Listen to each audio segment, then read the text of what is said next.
What's up, Jet fans? I just finished watching week 2, Bills at Jets, and I think last week I said the game was a brutal loss. Well, there's two types of brutal losses. One, super close and you like almost win, and then the other kind of brutal loss is this game, not close at all and just honestly hard to watch. The final score, 10-30. I mean, that's honestly way closer than the score is way closer than the game actually was. The Jets got a garbage time touchdown, and and the Bills just stopped trying after the third quarter. Um, we are now 0-2, and this is where I predicted them to be. Maybe not. This is how I expected them to get to this, but this is the record I predicted. Um, and the big stories going into the game were both like the Ravens and the Bills. They had a crazy game, a very hard fought emotional win for the Bills coming back from so much. And so the announcers were saying, oh, maybe they were like too emotionally tired, right, for this game. And then the Jets, all week the media was saying how well the Jets played in their loss. And it was I think a good game, but I think it was overreacted a little bit. I don't think they played that well. And then that coupled with the fact that it was one game, right? There are so many flukes, right? A few years ago, we beat the Eagles. Like Zach Wilson beat the Eagles, and so if that was week 1, then everyone would be like, "Wait, are the Jets really good?" No, it was just week 1. That's why they call it overreaction week or overreaction Monday, because we can't see a lot from one week, and we supposedly played the Steelers really well in a loss, um, and now we go to this game. And I think that, this is just one game too. So, right. So you could say that, but I think that this is much more indicative of how we played last year. So I think there's more going into this style of play. This is much more the Justin Fields that I expected to see. And like was almost like worst case scenario if he doesn't develop at all. And so yeah, just a bad game, especially with everyone's reaction from last week in a loss, but now another loss for us. Um, Jumping into the offense, first off, Justin Fields got injured. That's why Tyrod Taylor played, and the numbers for him only playing like a couple drives, the numbers say he played a lot better, but I do think some of that is true, but also some of that is he was playing the Bills' backups. The Bills really stopped caring. They had this win after the first quarter or half, honestly. Um, but Justin Fields still played really badly, and the fact that Tyrod Taylor was able to get better stats than him with just a couple drives says so. Um, yeah, just a bad game, missing a lot of wide open throws, holding onto the ball a lot. And those were the problems that he had coming into the Jets, right? Look at the rushing stats. He had good rushing numbers. In fact, he was the number 1 rusher, but his passing game, which is what you need the quarterback to do, he has been bad his entire career at that. And he was bad this game too.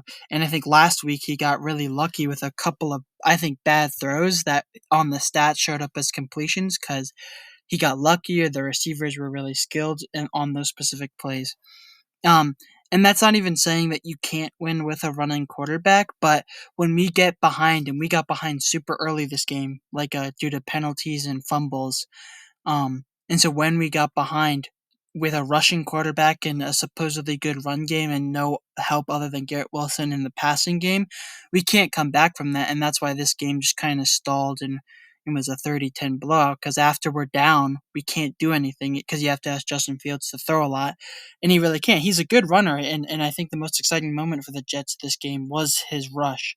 But when you need him to throw, which you do in like 2-minute drills or last week, for example, end of game drives, he can't deliver that. And so I'm not even trying to hate on him. That's just a thing that we have to be ready for, and we have to strategize around, I suppose, a bad passing quarterback, because he is a really good runner, and this game showed it.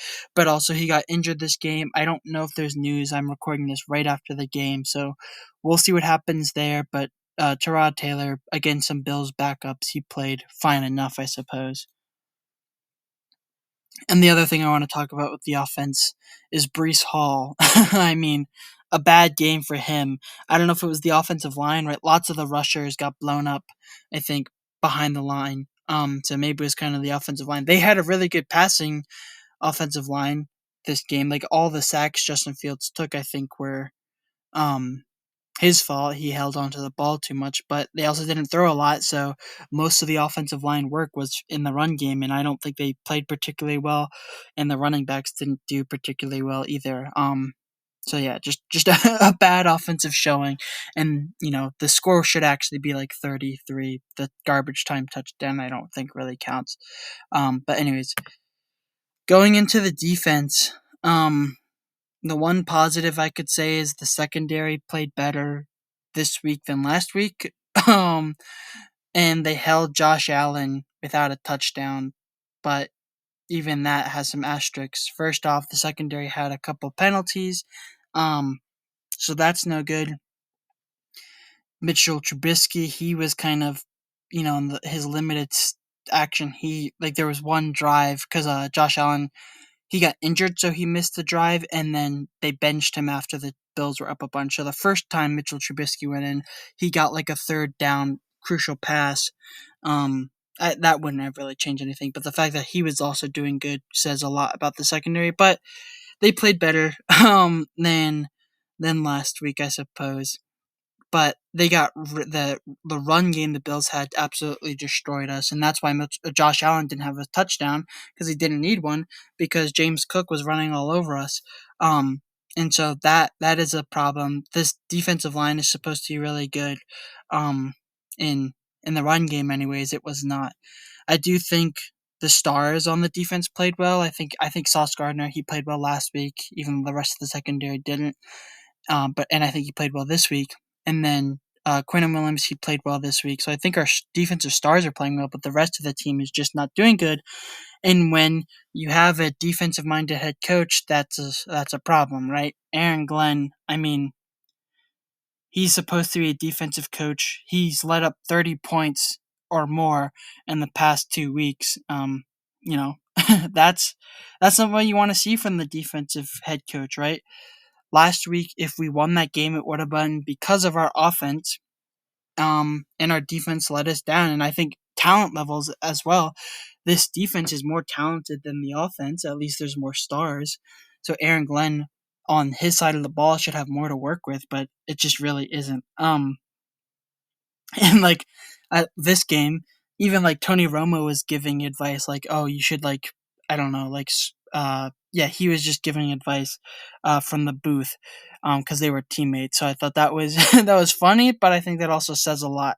Not that Tony Romo's some idiot, he's really smart, but I do think that that says a lot that he's trying to give Aaron Glenn some advice. And then penalties, right? The first half of last week, really good on penalties. JJ Watt pointed that out, and then they got a bunch of penalties. And then this week, a lot of penalties, especially to start, which kind of then killed all momentum. Like I said, we can't once we're down, we can't really come back. And some of the early problems this week were penalties, and that was a thing that Aaron Glenn was really emphasizing. And I think just Aaron Glenn let things get out of hand, right? You go down 0-10, right? And then 0-17, and then just so on and so forth.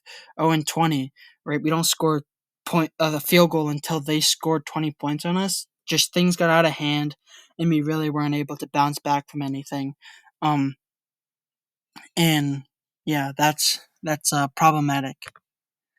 And then early news from last week: Xavier Gipson, who fumbled the ball uh, in a super close game last week. He fumbled the ball, and you could argue, well, that cost us the game. And I guess that's technically true, but so is the fact that, when you lose a game that close, to like a 60-yard field goal, 1 or 2 yards is the difference. So I don't really think it was fair for him to pin all of that on Xavier Gipson. And there were lots of players in this game who were not doing well either, right? It's very easy to cut a kick returner or a punt returner because they mess up. But if you're gonna show that around and be like, look how the culture is changing, um, well then what are you going to do when the starters on either the offense or the defense start messing up?